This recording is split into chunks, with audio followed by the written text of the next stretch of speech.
وما كنوا وهم فاسقون. وقال تعالى في شان حبيبه ومحبوبه آمرا ومخبرا إن الله وملائكته يصلون على النبي يا أيها الذين آمنوا صلوا عليه وسلموا تسليما.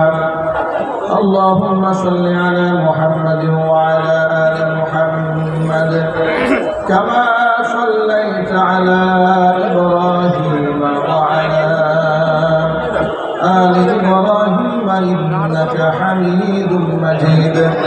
اللهم بارك على محمد وعلى آل محمد كما باركت على إبراهيم وعلى آل إبراهيم إنك حميد مجيد.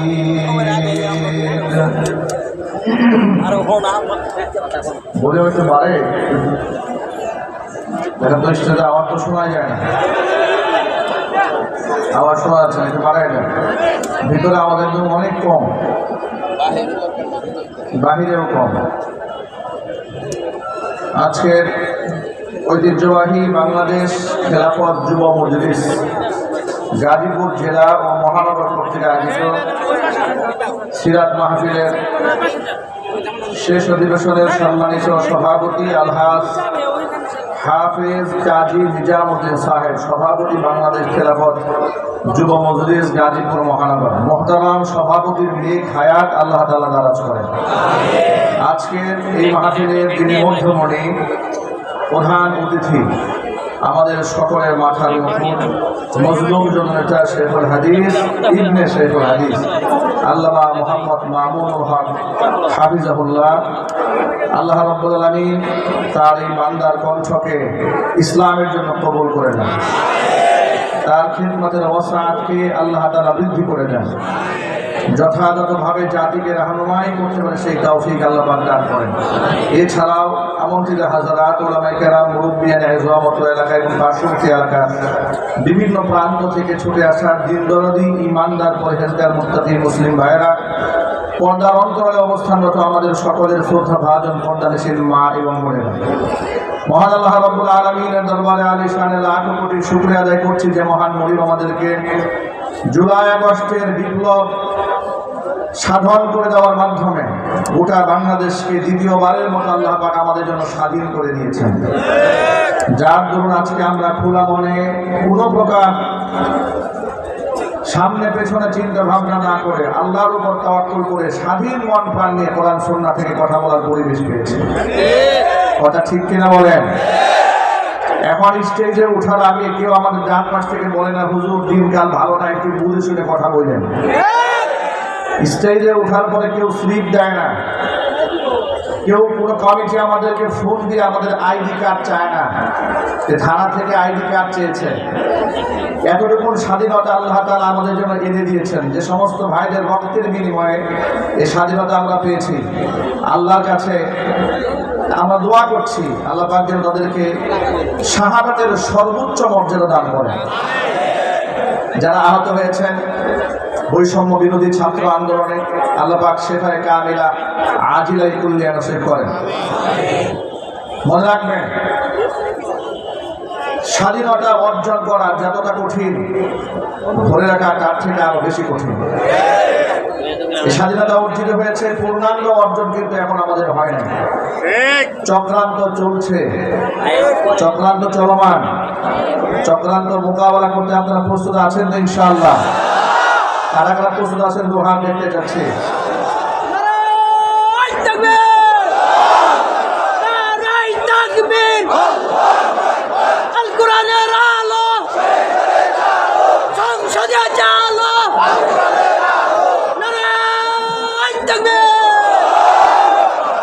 আল্লাহ পাক আমাদেরকে ঐক্যবদ্ধ থাকার তৌফিক দান করেন। আমাদের মধ্যে রাজনৈতিক মতাদর্শ থাকতে পারে, আমাদের মধ্যে মাসআলাগত ইখতিলাফ থাকতে পারে, আমাদের মধ্যে ভুল বোঝাবুঝি হতে পারে, আমাদের মধ্যে শতদূরত্ব থাকতে পারে, কিন্তু কয়েকটা ব্যাপারে এই গোটা জাতি ঐক্যবদ্ধ আছে। ভারতের আগ্রাসন বিরোধী মনোভাবের ক্ষেত্রে গোটা জাতি অভিন্ন অবস্থায় এখনো পর্যন্ত আছে।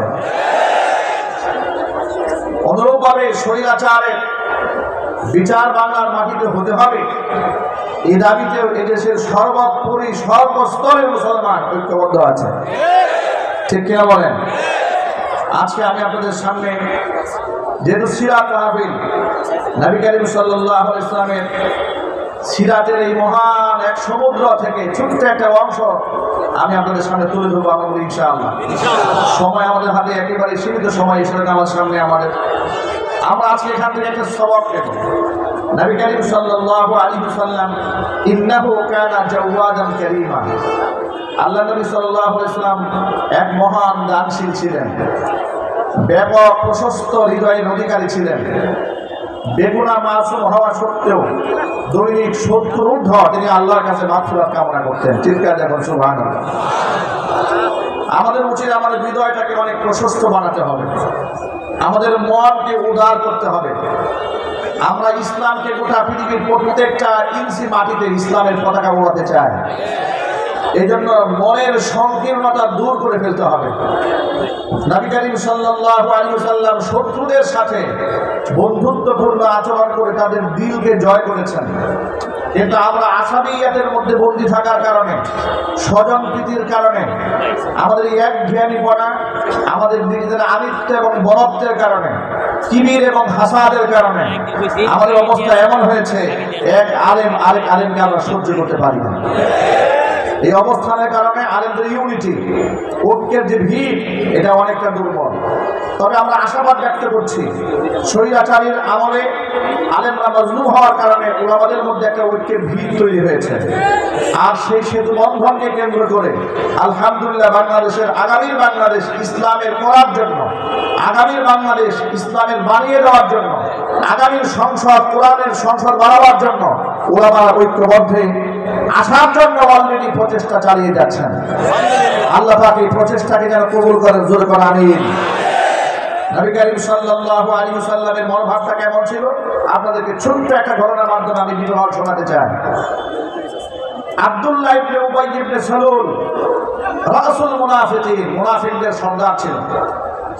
ইসলামের যে কত ক্ষতি সে করেছে, সে ক্ষতির কোনো শেষ ছিল না। তার প্রতি নবী করিম সাল্লাল্লাহু আলাইহি ওয়াসাল্লামের মধ্যে তার ব্যাপারে কোনো হিংসা ছিল না, জিঘাংসা ছিল না, বিদ্বেষ ছিল না।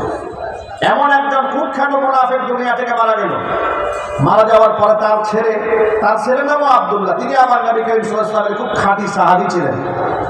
তিনি রাসূলের কাছে এসে বললেন, ইয়া রাসূলুল্লাহ, আমার আব্বা যান যত বড় অপরাধী হোক না কেন, সে তো আমার বাবা, আর সে তো কাফেরও নন, তিনি মুশরিকও নন, আর তার জাহান্নামে সে যাবে, এগুলো আয়াত নাযিল হয় নাই। আপনার কাছে আমার সুপারিশ, আমার বাবাকে যখন কাফনে কাপড় পরাবো, সেই কাপড়টা দুনিয়ার স্বাভাবিক কাপড় না হয়ে আপনার ব্যবহৃত একটা জুব্বা দিয়ে দিবেন। যেহেতু সে অপরাধ করেছে আমরা জানি, আপনার ব্যবহৃত